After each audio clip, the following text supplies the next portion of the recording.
everybody, welcome back to my channel. And today I want to talk about if you're thinking of buying a house here in the Boise Meridian Treasure Valley area this year.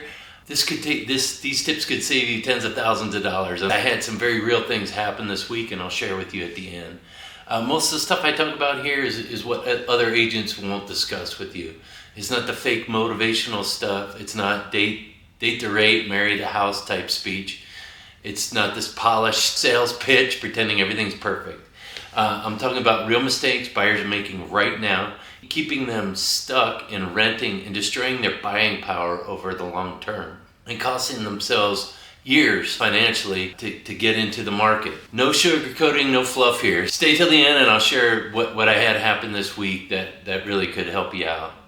We had a buyer really destroyed his credit and it really set him back a couple years. Although he doesn't realize it, it cost him about $30,000 in a couple years.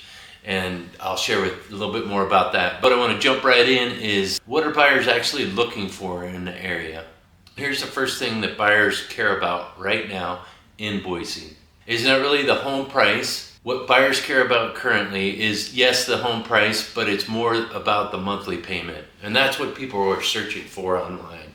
How much house can they afford in Boise? And more specifically, what are they comfortable with? And that's something other agents don't go into. Is I always promote, what are you comfortable with?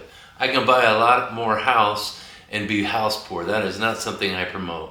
What I'm seeing today and what I'm talking with people a lot is what are you comfortable with and what's your monthly payment?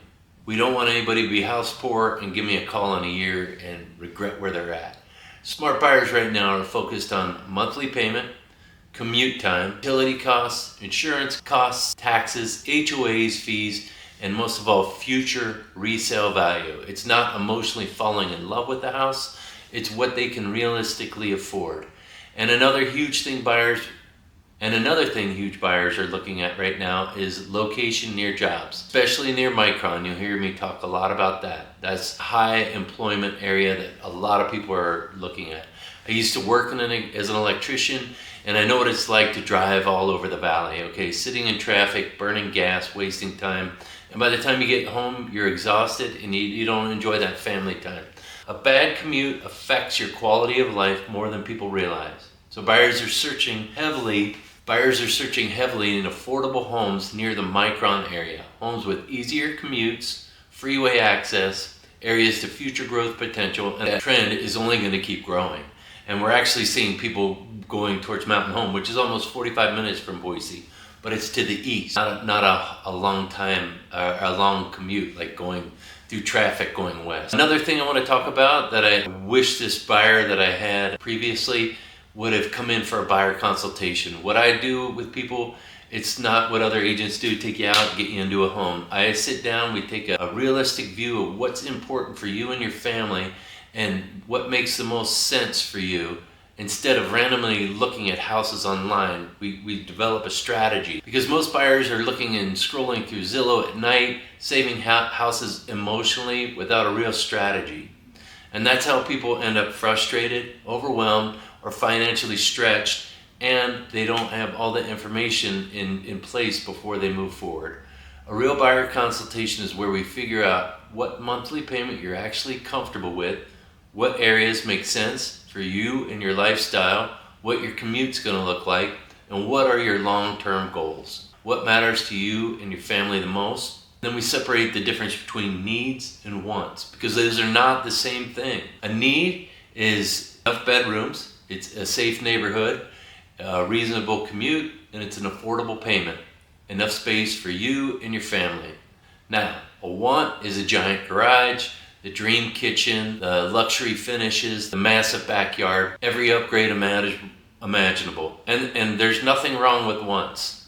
But the truth mode here, a lot of buyers are trying to buy a luxury level house on an entry-level budget. And that's where the disappointment happens. Your first house is probably not going to be your forever dream house.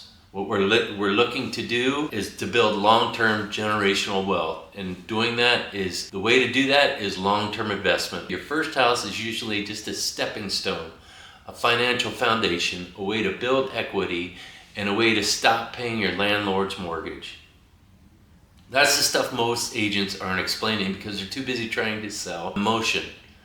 I'd rather help somebody make a smart, long-term financial decision, building generational wealth. That's the cornerstone to our business here. What you should not do before buying a house. Now we're going to talk about the biggest mistakes I see buyers making. Now let's talk about the biggest mistakes buyers are making before they even buy a house. Because honestly, this is where a lot of deals fall apart. They're entering the market and they're not fully educated on things not to do. What smart buyers do before buying a house, they keep debt low, they save money consistently, they avoid financing big purchases, they stay stable with employment, they improve credit responsibly, and they talk to a lender early to create a realistic, simple budget. I know it's simple, but not easy. But here's what buyers keep doing instead, the bad decisions I see making. They finance expensive stuff before trying to buy a house. And this is what happened this week. This can seriously hurt your buying power.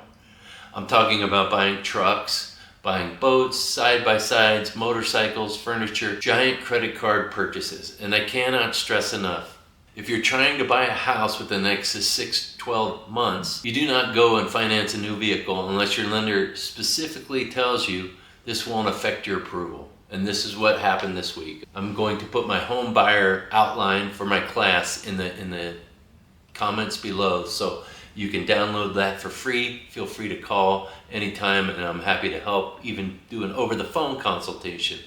So our goal is to create long-term generational wealth for you and your family so you can make good, solid financial decisions in the future. If this is helpful and you'd like to know more, please like and subscribe. And again, feel free to call anytime. No obligation.